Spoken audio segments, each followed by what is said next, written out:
Happy New Year, everyone. Welcome to the Creativity Cure. My name is Bethany Joy, and I am your host.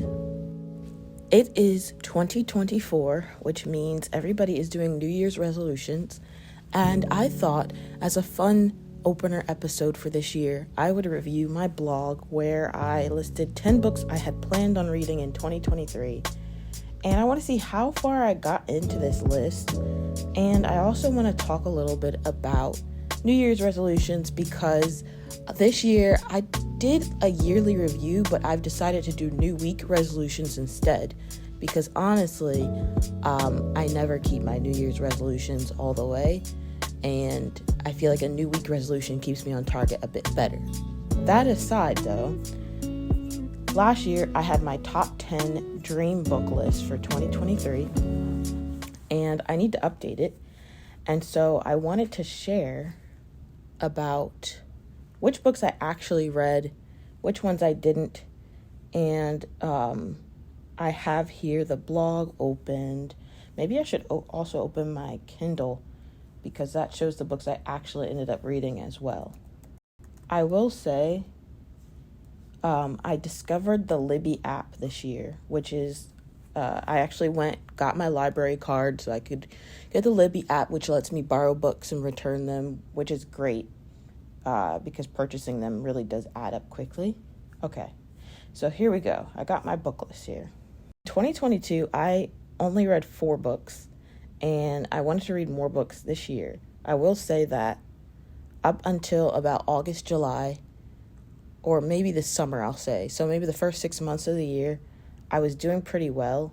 And then I feel like after that, things got pretty tough. I don't know if any of you were impacted by the downturn of the economy. I know a lot of people are struggling with inflation. Groceries went from, maybe $200 a week to easily $300. And that was with cutting out the items that were like luxury or more expensive. So that had an impact on my family. Caused me to really learn to budget, that's for sure. And I stopped reading, but it's a new year, so I think it's a good moment to try again. So the first book I was supposed to read that I am still on a wait list for with the Libby app is Own Your Past, Change Your Future by Dr. John Deloney. I follow him on Instagram. I started listening to his podcast because it really helped me with understanding anxiety and relationships. Just the way he talked through things was really helpful. So I wanted to read his book, and I did not. I'm waiting to get a hold of it. It was one of the ones that I ended up not reading. I did read The Personal MBA. Now, if you listen to anything that I've done at all, podcast-wise, you would definitely know I read it because I used bits and pieces from The Personal MBA to help me share about the different ways we can be creative and understand how to make our ideas work in real life. I would say anybody who has a business and doesn't necessarily have a business background should read The Personal MBA. The Personal MBA helped me because as a creative person, where my strengths lie are in having an idea, getting excited, executing it, and where some of my weaknesses are or areas I could grow in is really understanding like what are things that actually make money. There really are only specific business models out there that work. And I could spend my time testing every single business idea or trying to invent a new one. But when I really thought about my goals with my business, it wasn't to reinvent the wheel. The goal was to find ways to make income that support my life, support my being a mom, support my being flexible, working with my own physical and mental health. And so I was like, I think I need to know exactly how to run a business, how to make it profitable, what a business is. And so that book helped me there, and I would recommend it to everybody who is an aspiring entrepreneur or already owns a small business or wants to own one. Really easy to understand, clear, And I think it was written in a way that you could just pick and choose which area you wanted to drop in and read about without reading the entire book. I have the blog up still, and I'll put it in the description. So the other book I read, which is next on my top 10 list, is Never Split the Difference. This book came across my radar because I was listening to a podcast by Chris Voss. Not by Chris Voss, by Tim Ross with Chris Voss. And so after that podcast, I went to read the book Never Split the Difference. And I really loved it. It really helped me with confrontation and learning to see negotiation is just a part of life. I think I used to have this attitude that everything is like, is it quid pro quo? Like everything is something for, like, you're always trading. And for me, I was used to trading being very much nice or like holding back, because I felt like if I ever expressed an opinion that was in opposition to what someone else thought, it was like the end of the world and meant the end of relationships. But Never Split the Difference helped me to see that it's really more honest. And for me, honesty is a very high value. So Never Split the Difference helped me to see that it is much more honest to learn to negotiate what you actually want in a good way and with respect to the other person than to pretend you don't want the things that you do want. And so that really opened my eyes, and I think I would read it again. But it was a good read. Let's see. So that was 3 books. Number 4 was Your Brain's Not Broken. I did not read this one. And the thing is, I'm kind of back around to learning. This book is specifically about ADHD. And back when I put this book on the list, I was still just learning about it. And so it's still something I'm learning to live with. But sometimes I feel like I need a break from like trying to quote unquote fix myself.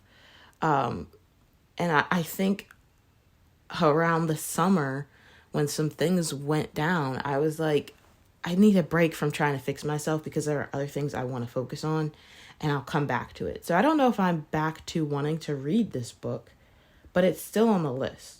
The Prosperous Coach, I did not read. I may need to add this to my 2024 list. This book is interesting. It's about mentoring, coaching, long-term. Wait, let's see. Yeah, I said like I have a long-term plan, and I would love to coach people one day. So I think I still want to be a coach for, I'm not sure quite what yet, but what I learned this year is that I really wanted to focus in on doing certain things one at a time. And I believe coaching was like something that I can do in the future, but right now I have to focus on other aspects of my creativity, other aspects of my professional career.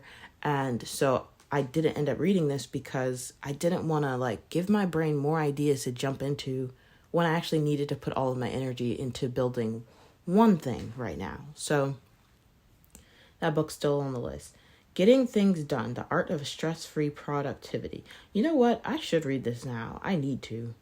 I did not read this book. So far I only read 2 of these books. Lean In, I never got to. Influence, which is another book I didn't get. And then Built to Last. And The Blue Ocean Strategy. And then my bonus book was The E-Myth. So I really only read 2 of 10 of these books on my list. Now, I will say that's 2 of 10 of the goal books, right? So I'm going to look on my Kindle and see what I actually read last year. So here's what I actually read. Outside of Never Split the Difference. So I have the Montessori Toddler. So this just goes to show that sometimes your goals, they aren't always predicting your actual life, right? So these books were good books at the beginning of the year, but as I went through the year, I found I actually needed different knowledge, and so I changed what I was going to read. So the Montessori Toddler was a book I read because my daughter's a toddler, and being a first-time parent, it's like, oh wow, there are so many things I did not expect her to be able to do at 2 years old. She speaks very well. She's, you start dealing with potty training, and, you can't treat them quite like the newborn baby that they were, and that's hard. That's a whole transition. And she's become a lot more independent. So I was reading that because I felt like I didn't really know how to shift my thinking from the baby, where, they're very helpless. They need a lot of like caring and support. And whereas at this age, she still needs a lot of care and support, but she has more independence. And so the Montessori toddler was helpful in helping me to arrange her room a certain way and just think about ways I might want to parent her with my husband. So that's why I read that. I also read Design Thinking for Entrepreneurs and Small Business, because I am an artist, but I have been learning user experience design for the past 2 years, and I wanted to apply that to my own business. So I actually used this book to do my rebrand, and it was very helpful. It has a lot of good exercises in it, and it was very practical. Let's see, what other books did I read? I actually went back and I started reading books just for enjoying it, because like I said, in the same way that I felt like I needed a break from constantly trying to figure out what was going on with my brain, constantly trying to self-diagnose and all these things, I just needed a break from it. So then I started just reading actual fun books. I did revisit a couple of books from when I was a kid. One book was called Heist Society. Another was Only the Good Spy Young. I don't think I finished them because as an adult, I did not actually enjoy them.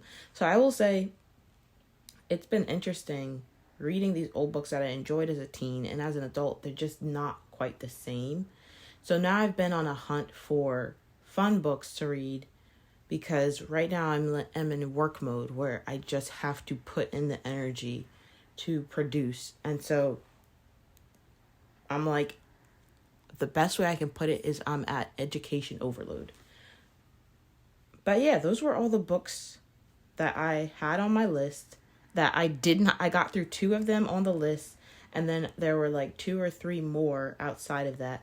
But then there have been like 5 or 6 fun books that I've been reading that have nothing to do with education, but have actually just helped me to remember that reading is something that I can enjoy.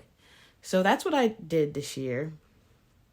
And what I'll probably end up doing is moving some of these books over. I have room to read them. Why not? If anybody else is a book lover like me, what books did you set out to read? What books did you actually read?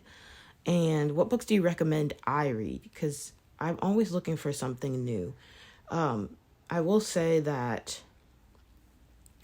I'm in the place in 2024 where I'm not like, I don't have the energy to jump into imagination land. And what I mean by that is sometimes when you're focused on getting through each day, making it through in the moment, that takes energy that when those basics are taken care of, when you're not worried about certain things, when you're not worried about your health or not worried about bills, then you have this extra energy. And for me, that extra energy goes into being creative and feeling like I'm in a safe space where I can work and grow.